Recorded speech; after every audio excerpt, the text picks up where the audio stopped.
Hi guys, James at Rampant Lion Reviews again for you today with another beer review. For this one, we are going to head over to America once again, and we're going to return to a brewery that's featured on the channel a couple of times before.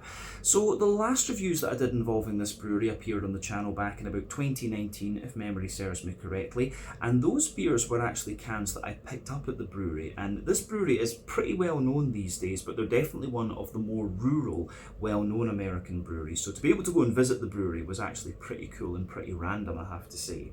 But in the meantime, since those reviews, I have seen a couple of their beers in cans in different bottle shops, and I've also tried one or two of them as tasters on tap. But this will be the first new beer that I've tried from these guys since visiting the tap room. So needless to say, I'm really curious to see how this one's going to turn out. It's a style that I know this brewery can do very well, and a style that is very popular at the moment. So yeah, hopefully this is another good beer. Hopefully it makes for an interesting review, and as always, I hope that you guys watching enjoy my take on this one as well. So yeah, for this review, we are going to head to the US, like I said. We're going to go to the Midwest, which is the kind of flat part in the middle, I guess we could say, basically plains and arable land. And we're going to go to the state of Iowa, to be specific, and a little town called Decorah or Decorah. I'm not quite sure how to pronounce that, so do tell me in the comment section below.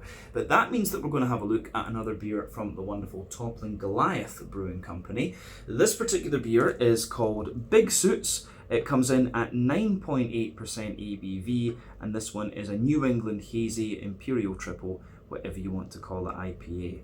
So yeah, this is yet another beer that I picked up from the wonderful Gur Beer in Chimshatchui here in Hong Kong, and they always get a good selection of different American beers and random stuff from all across the world. And this one was actually surprisingly cheap in comparison to some of the other ones that I've gotten out of there. So I think Toppling Goliath's production might actually be pretty damn big these days, and that's allowed them, of course, to export quite a lot. They are based in a very rural area, so it kind of makes sense. You see the same from the breweries in the Baltic countries in Europe, of course. But yeah, 9.8% New England Hazy Imperial Triple IPA from Toppling Goliath, who are pretty famed for that style. So let's crack on with this one then and see how we go. As always with my reviews, I'll tell you a little bit about the brewery before we taste the beer. If you want to get straight to the tasting though, just fast forward. All the usual links can be found in the video description below. That's the brewery website, the link to my other reviews that I've done from Toppling Goliath Brewing Company before, and we will see about doing more from these guys in the fairly near future. I don't want to leave it 5 years again until we try another one of their beers, but there's all the usual social media down there too. If you want to see more reviews, do please consider subscribing to the channel. The support that you give is massively appreciated, and remember, you can go into the channel homepage and search for beer using the geography tagging system. So just go in there, use the little search bar, put in your hometown, state, county, province, whatever you like. If I've reviewed beers from the area that you search for, they will pop up. Failing that, you can check out the playlist of beers from different countries. You'll find this one in the American playlist, along with a number of other things. That's being added to quite regularly, of course, because we do get a very good selection of American beer here in Hong Kong. But do make sure that you check out the playlist of beers from other countries as well, because there are some very interesting things on the channel these days. But yeah, let's go on to my brewery notes then, and I'll tell you a wee bit once again about Toppling Goliath. So Toppling Goliath was founded by Clark and Bab Louie back in 2009, and these guys are based in Decorah in Iowa, which is in the northeastern corner of the state. So Clark had apparently been involved in the beverage industry with his family's company for about 28 years prior to starting the brewery, and before that he also did a tour with the US Air Force. But apparently he used to have to drive an hour to Wisconsin to get craft beer, and he decided that he was sick of this and that he would start his own brewery so that he had his own supply of beer. It makes sense. But he's also a lover of wine, and he used to make his own wine, and he had also toyed with the idea of a brew pub for quite some time. But he later started home brewing beer with his wife Barb, and things just went from there. So he was making IPAs, but then developed a lager called Dorothy's New World Lager, which went down really well with his brothers. And soon after starting the company, he hired Mark Sabo to come in as his brewmaster, and he had a considerable background in chemistry and biology.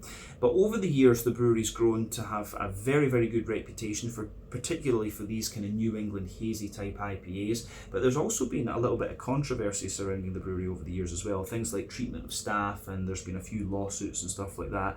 But yeah, it seems that things have gotten better again.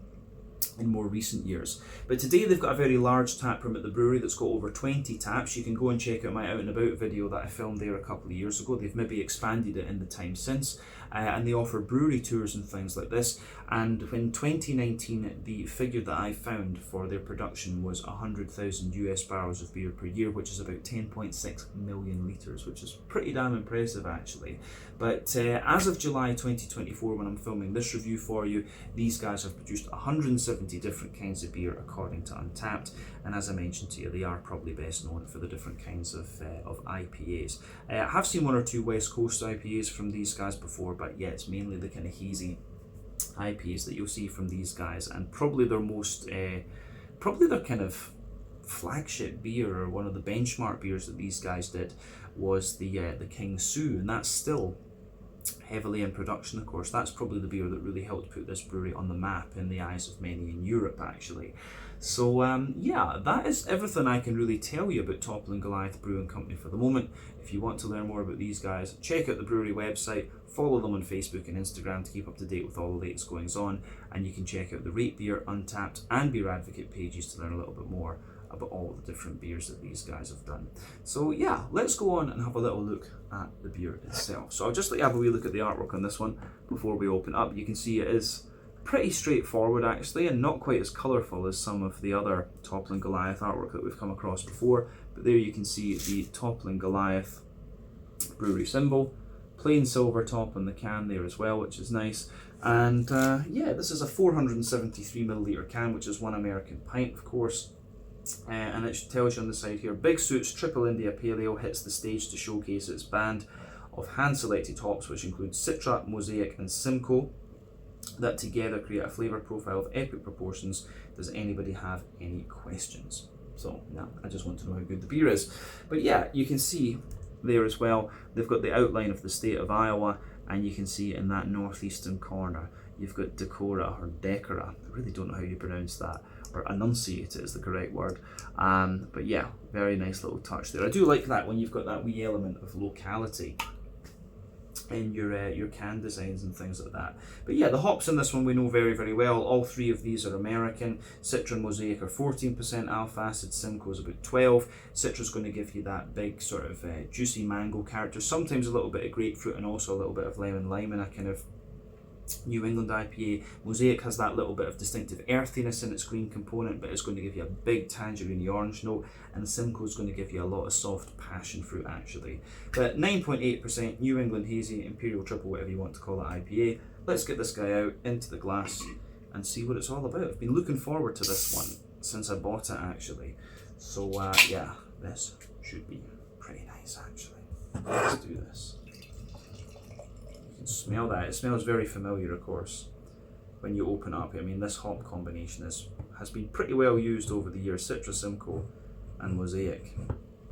But yeah, we've got most of the beer out and into the glass at the moment. This glass is just a little bit smaller than 1 American pint, so we'll put the rest in a little bit later on. But yeah, and before the head disappears, you can see that the beer poured with just over a finger of quite a soapy white head, in fact. I mean, look at that. You can see it's maybe got a little bit of a cream colour to it, but you can see medium-sized bubbles sitting on the surface of the liquid, some bigger ones just a little bit further up as you go, and you can see that head is just kind of fading away to be a very sort of thin, foamy layer.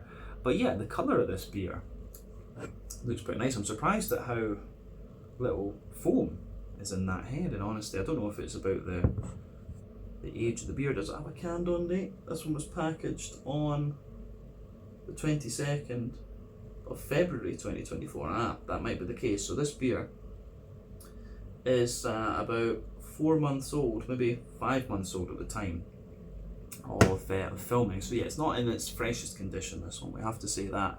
I've only had this beer maybe about 2 weeks as well actually, so yeah, this one hasn't made it to Hong Kong as fresh as some other American beers will. We need to say that.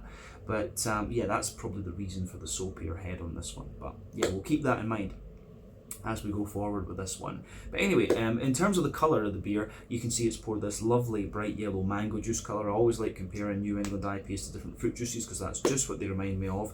But remember, the colour of your beer depends on a few different things. One, the type of malts that you use. This goes a long way to determining your EBC rating. Two, length of your wort boil is going to play a role because the longer you boil the wort, the more the sugars caramelize and thus you get a darker colour beer. Any barrel aging that you do or adjuncts you put into the beer will affect its colour as well. But yeah, you don't often have to care about that with different kinds of IPAs. Now, the level of haze in this one is kind of around what you would expect for a, you know, a sort of 10%-ish New England IPA. Remember, the level of haze in these beers depends on the oak content, wheat content, and to a degree what yeast you use. That can vary from brewery to brewery, beer to beer, and so on. But yeah, this is kind of leaning more toward that soupy, gloopy end of the spectrum actually. But yeah, 9.8% ABV. I would say, you know, I've always used 10% as the marker for a triple IPA, so this one's not far off that. So we'll forgive them in that. I'm always a little bit picky with that. But yeah, not too much in the way of visible carbonation with this one or two big bubbles sticking toward the side of the glass and a few little ones going up toward the bottom of the head there. But yeah, all in all, the appearance of this one is pretty much what you would expect from the style. So don't think we need to say any more about that. Let's go on and just have a little look at the aroma of the beer then. I'm very, very curious about this one. So yeah, there is something just oddly familiar about this beer. I think it's just the hop profile. As I say, Citra, Simcoe, Mosaic. It's kind of timeless in honesty. But of course, you've got all these new generation hops like Idaho 7. There's more, you know, Idaho 7 is probably the most popular of the new ones that I can think of, at least in terms of that tropical character. But yeah, these are all quite classic, I guess, these days. So yeah, in terms of the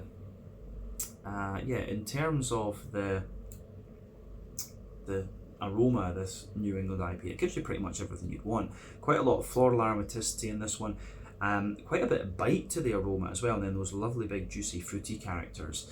Now, as I've mentioned in many New England reviews before, I think there are 6 elements to think about when it comes to these beers in terms of their malty and yeasty character. Now, those would be the sort of farmhousey yeasty side of things, the rye and grainy character as well. Those are a bit more common in American brewed New England IPAs in my experience, as opposed to European brewed New England IPAs. Then you've got wheaty bitiness, oaty creaminess, barley malt bread, and also the sweeter side of things. So for me, this particular New England IPA is leaning toward that wheaty end of the spectrum. So yeah, kind of leaning toward the wheaty end of the spectrum, but you've got a nice little bit of, you do have a good little bit of oatiness in there and quite a little bit of barley malt, but I don't find this one overly sweet, so that's quite interesting. But let's just break the aroma down and describe it for you a wee bit more in depth. So yeah, the backbone of the beer, you've got that lovely fresh white bready bread crust in there. That forms the backbone of the beer.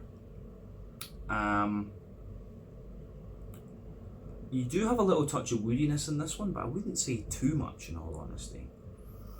So yeah, there's a little bit of woodiness in there. I do get some Jacob's cream cracker, but then yeah, there's a little bit of a wholemeal brown bread, lots of big fluffy white bread in this one, and then yeah, lots of big fluffy white bread in this one, and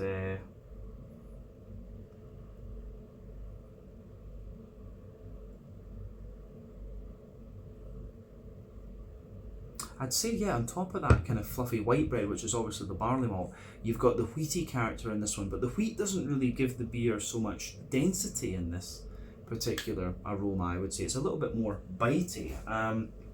And this is one of the interesting things, you know, European wheat is a little bit more bitey, I would say, whereas North American wheat's a little bit more kind of smooth actually. But this particular beer does seem to have a little bit more of that bitiness to it from the wheaty side of things. Could just be something from the yeast, right enough, because yeast can play a huge role in, you know, if you do the same malt base and the same hops but change the yeast, you're going to get quite a significant difference in the flavour of your beer. So yeah, definitely a little bit of that wheaty bitiness in there. I'm getting quite a little bit of oaty creaminess out of this beer.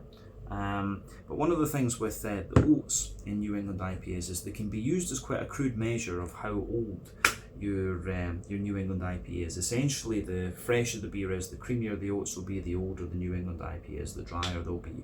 So yeah, with this one, you are getting some creaminess in there, but you get that sort of, you do get that little bit of dryness out of it. So yeah, the way that that goes together is quite nice in this one, but definitely more of a wheaty leaning New England IPA, this one for me. In terms of sweetness, I mean, you do get a little bit of like Werther's Original butter candy, butterscotch out of this one, little touch of biscuit, but yeah, the malty side of things is quite, it's really quite nice actually. I'm curious to see how this translates into the flavour right enough, but yeah. Especially you take that aroma in deeply, you get a nice little bit of sweetness out of this one, and also the kind of wheaty components. So yeah, way that pieces together is pretty damn good. So let's go on to the hoppy side of things then. So as I've told you in many New England reviews before, many IPA reviews, there are three kinds of hopping that you need to think about when it comes to your IPAs. Within the first hour of the wort boil, you have early addition hopping. So that gives you pretty much all your bitterness, and it gives you a deep dank green component in terms of your flavour and aroma. You've got late addition hopping, which takes place within the last half hour of the wort boil, assuming it's a 90-minute wort boil. Most IPAs are there or thereabouts. But yeah, that's going to give you a little touch of bitterness, but mainly flavour and aroma, and it's going to give you mostly a bright green component in terms of the flavour and aroma as well. Then you've got dry hopping, which takes place after the wort boil is complete. And that's giving you all flavour and aroma, and yeah, it gives you all flavour and aroma, and again a very bright green component. So yeah, New England IPAs tend to rely on late addition and dry hopping. West Coast IPAs use all three, so that's why New England IPAs are softer and more juicy. The West Coasters are a bit more bitter and dank. So yeah, for me though, this one is giving you pretty much everything you'd expect from the style in that sense. There's a little touch of earthiness, of course, which is going to come from your mosaic, but a lot of very bright and slightly spicy floral aromaticity to this beer, which I think is great. And then yeah, you've got that nice kind of floral aromaticity in there. Then also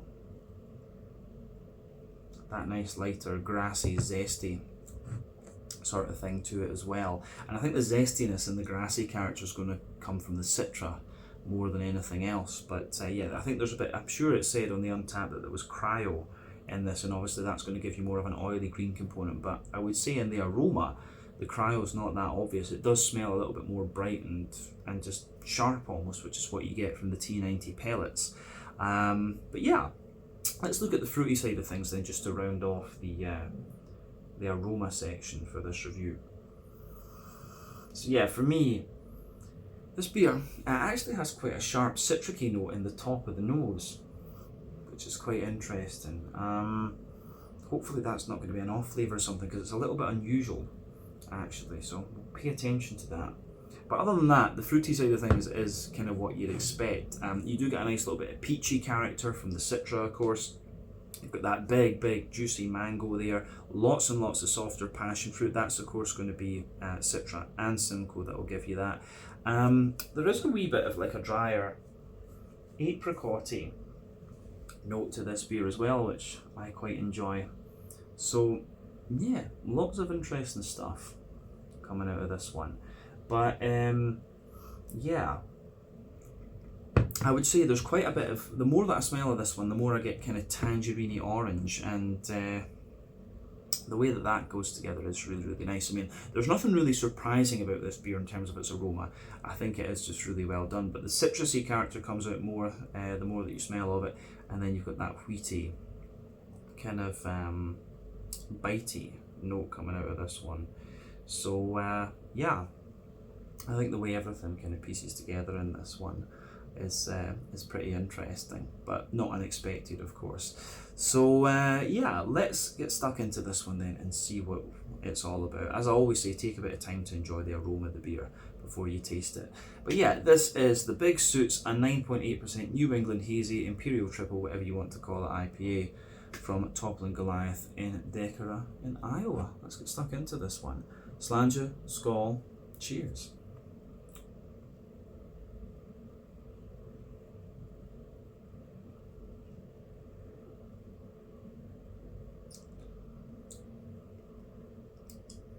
Oh yeah. Pretty damn solid. But yeah, you can tell it's not in its absolute prime condition, but for being, what did we say it was? For being like 4-5 months old, I think it's in pretty good nick, to be honest with you. It's not bad. Yeah, you can see it's just got a little bit more hazy as we've put the last of the can into the glass there. Yeah, we can see that. Let's just have another taste of it then, because that bit did look a little bit more kind of soupy and gloopy.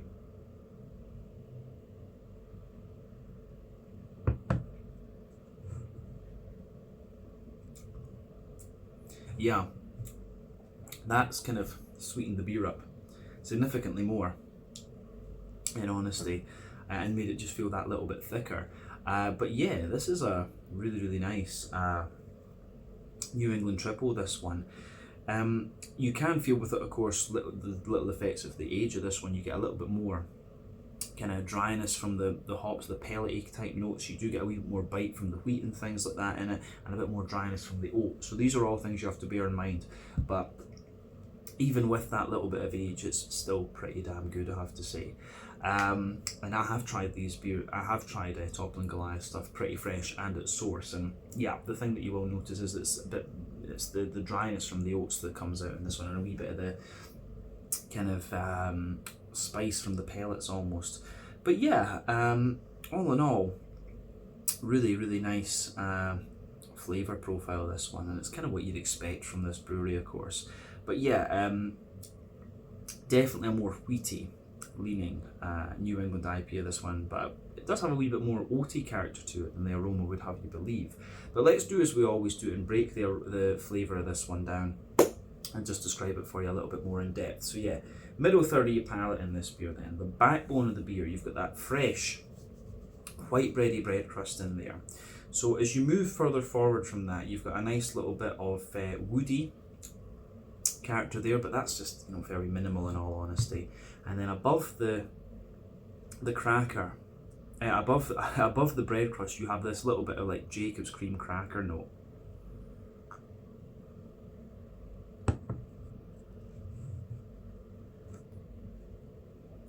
So yeah, the way that all of that pieces together in the beer, I think, is really, really nice. So I would say, on top of the sort of cracker layer that you have, there's maybe like a very slight kind of wholemeal brown bready character that comes out into the aftertaste. So yeah, I like that about this one. The kind of the brown bready character that comes out of this one, just as I say, it has that little bit more graininess to it.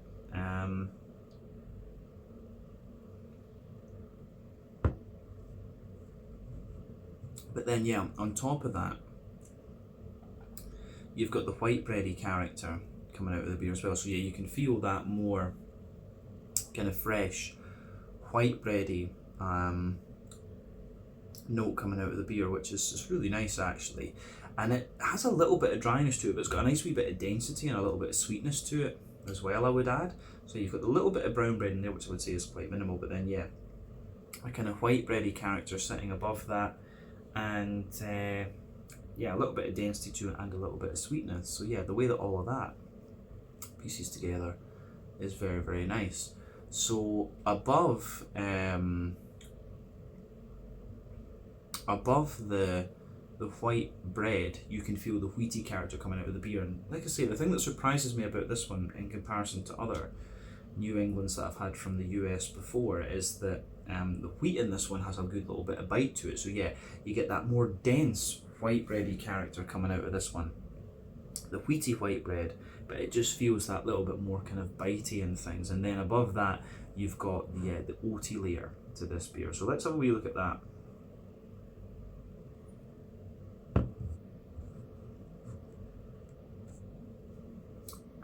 So yeah, oaty side of this beer for me is quite interesting because the oats are quite creamy and quite smooth. And again, American oats for me have always been a little bit more porridgey rather than being creamy like the European oats and having that little bit of sweetness.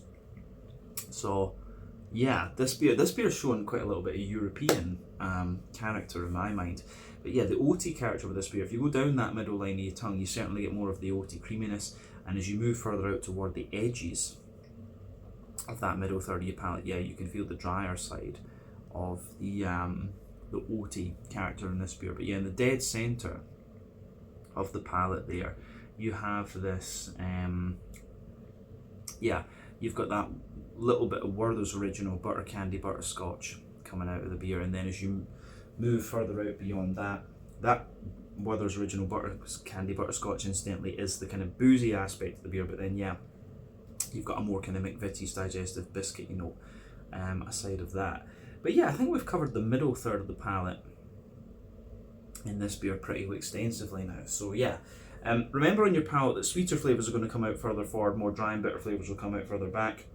I have to say I'm getting a wee bit of gas from this one, but that might again just be from the fact that it sat in the can for this period. But yeah, in terms of the back third of your palate, you get very similar flavours to the middle third of your palate, just at different intensities. But yeah, the border region between middle and back third of your palate, you get that nice little bit of bready build up in there, the kind of slightly brown bready character in the base, the fluffy white bread in the middle, and then the bit of wheaty bitiness on top. But yeah, the base of that back third of your palate, it's all about the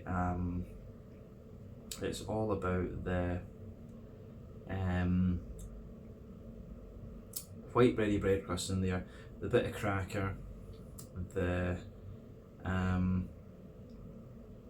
on top of that, you can feel those are a little bit drier, of course, but then yeah, you get the brown bready layer in there, which was a little bit lighter, taller, and more airy. Then you've got the white bready layer in there, which was a little bit lighter, taller, and more airy. And then above that, you've got the wheaty character out of the beer. And then yeah, you get that more wheaty, bitey note out of this one. And the wheaty bitiness does linger there into the aftertaste as well. But then above everything else, you have the yeasty side of the beer. So yeah.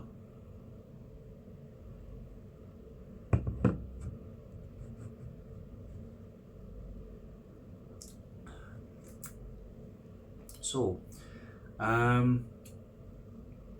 yeah, the yeasty side of this beer is quite interesting as well. So, at the centre of it, you have this kind of slightly drier, more farmhousey, crackery white bread. And as you move further out from it, it becomes like a little bit more like a wet white bread. And then, yeah, it's a bread crusty note, just around the very edge of that, and some of the yeasty character just lingers into the aftertaste along with that more bitey wheat. So definitely, yeah, on the back third of your palate, you can feel the flavour is taller. Then as you move further forward into the middle third of your tongue, it just kind of condenses down and squashes together that little bit more. When I think about this, actually, the malt base in this one feels like really, really dense, but I do think this could be the heaviest beer that I've had from Toppling Goliath, actually. I would need to check it, but I'm pretty sure this is the heaviest IPA that I've had from them, so another little bit of food for thought there. But let's go on to the hoppy side of things then and start with the green component. So yeah, back corners of the palate, you get that nice little bit of earthiness in there, which is obviously going to come from the mosaic. As you move further forward on this one, you get that little bit of herbal character, and as you push further forward, you can feel it gradually becomes more floral, aromatic, and slightly spicy in its character. So yeah, for me, the sort of floral notes in this beer on the side of the palate, you can feel that are a little bit like the kind of pellets and things. You get that little bit of kind of powdery pellety character out of this beer, and yeah, it's interesting actually. I'd be curious to know whether it's if there is any cryo in this, but I do think it's T90 pellets that have been used in this, in all honesty. But yeah, around the front curve of the palate, you can feel it's a little bit lighter, more grassy, very slightly more oily, and a bit zesty. So the green component on this one, on the front part of your palate, is going to be a little bit more. It is mainly coming from the Citra, I would say. But let's look at the front third of your palate then, and the fruity side of the beer.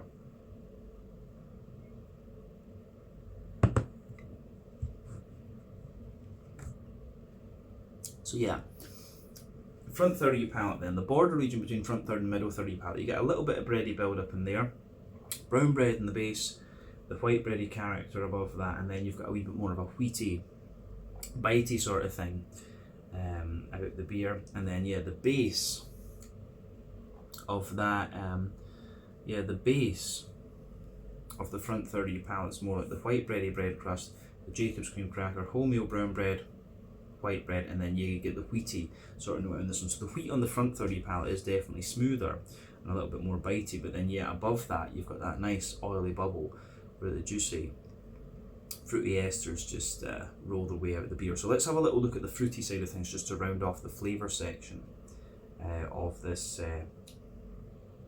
review.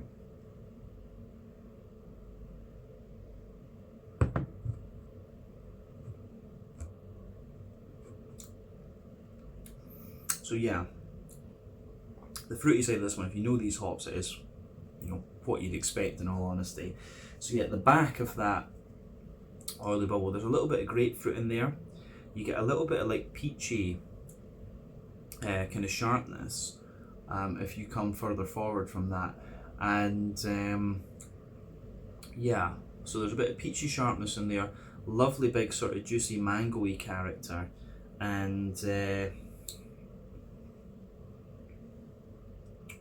when you go to the centre of that, so yeah, you've got the grapefruit, the peach, a bit of passion fruit, then the big juicy mango, but then yeah, as you reach the middle of that front third of your palate, it's all about the kind of drier apricots, and there's maybe a little touch of pineapple just sitting on top of that. But yeah, when you go into the front half of the front third of your palate, it's the mosaic that comes out.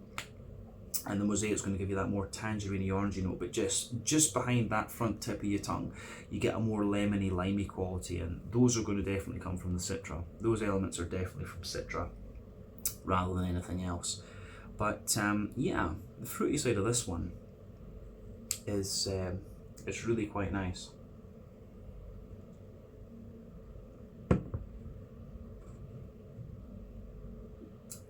So yeah, fruity side of this one, as I say, it gets more and more kind of juicy and things the more that you drink of it. But there's just something about this beer that makes me want to say it's a little bit more old school than some of the other New Englands that I've had in recent times. So yeah, this beer feels a little bit nostalgic actually. It's using the old T90 pellets, so it's got that bigger green component to it, and it's got a bit more of a wheaty, bitey character to it. And I don't think I've had a New England quite like this one in a wee while. So yeah, Toppling Goliath are making our Toppling Goliath are giving me a little bit of nostalgia here, so can't complain about that. But yeah, really nice beer once again, this one, and even after 5 months it holds up pretty damn well, in fact. So yeah, let's round off this review then with a wee look at the mouthfeel. So for me, this beer,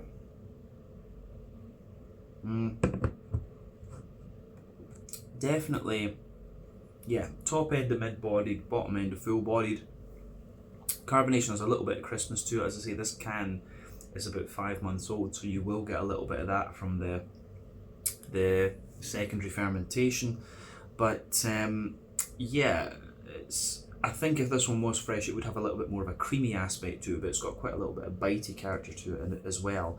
But in terms of the IBUs, I would say that this beer, it feels like it's a little bit higher, you know, maybe 60, 70 IBUs, something like that. It does have a little bit more of a kind of bite to its green component. The malty backbone of the beer, you've got graininess underneath, the smoothness in the middle, a little bit of wheaty bite on top, and then yeah, you've got that oaty creaminess in there, and just a little touch of sweetness too. But yeah, the other thing about the fruitiness, it has a wee bit of a bite almost, and then yeah, you've got that lovely kind of creamy fruity note in there as well. So yeah, in all honesty, like I say, this is a more old school New England IPA for me. That more wheaty, bitey leaning sort of thing, and then yeah, you've got the lovely big green component as well. But all in all, a lovely beer. This one in very good condition for a beer that's 5 months old, I would say too. So yeah, kudos to Toppling Goliath, and a big thank you to them for giving me that little bit of nostalgia too. So yeah, I think we can leave it at that for this one. This is the Big Suits, a 9.8% New England triple hazy, whatever you want to call it, IPA from Toppling Goliath Brewing Company in Decorah in Iowa in the American Midwest. Yeah, definitely worth trying this one. Proper old school stuff this, actually, if we can even say that with New England IPAs. But yeah, thank you again for watching my beer reviews. Until the next time, please like, subscribe, share, all the usual YouTube stuff. Let me know your own thoughts on this beer in the comment section below. Let me know what your favourite beers are from Toppling Goliath Brewing Company as well. And we will return to these guys as soon as we get the next opportunity. Sorry this is a bit of a longer review. Brain was a bit tired with this one, but that's how it goes. Until the next time, Slàinte, Skål, cheers, and see you guys in the next review. Ciao just now.